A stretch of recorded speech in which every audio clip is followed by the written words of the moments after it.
On 3 asja, mis teeb enamus inimesi vaesemaks, kuid rikkaid rikkamaks. Ja need 3 asja on siis maksud, võlg ja inflatsioon.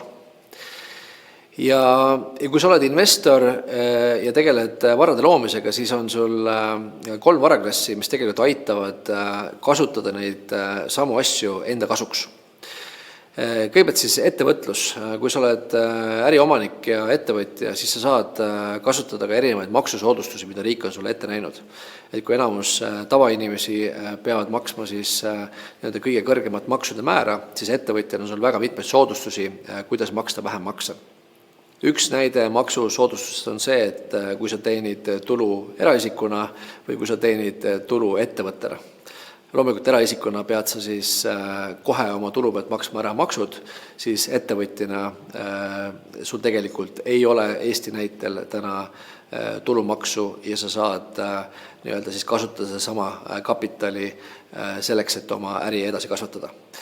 On ka erinevaid soodustusi, mida antakse nendele ettevõtjatele, kes siis loovad seda väärtust, mida riik ise ei taha luua.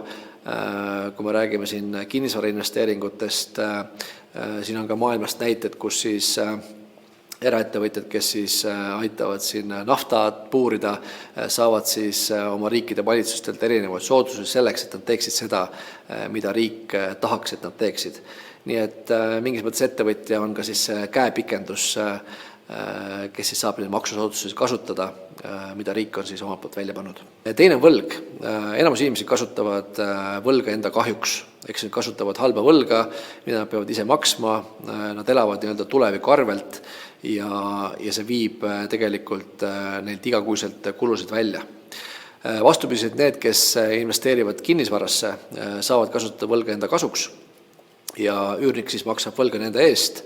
Nad peavad panema vähem raha sinna tehingusse, ehk nende oma kapitali tootlus ka selle võrra suureneb, nii et see võlg teeb tegelikult kinnisvarainvestorid rikkamaks. Ja 3. on inflatsioon. Kui enamus inimesed siis ei saa midagi teha selle vastu, et hinnad tõusevad, siis kuld ja väärismetallid on siis see varaklass, kus sul on võimalik ennast inflatsiooni vastu kaitsta.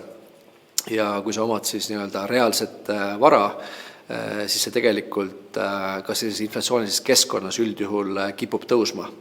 Ja ka praeguses hetkes, kus me inflatsioon on olnud viimased aastad päris kõrge, on ka kuld saavutanud siis oma rekordilised tipud.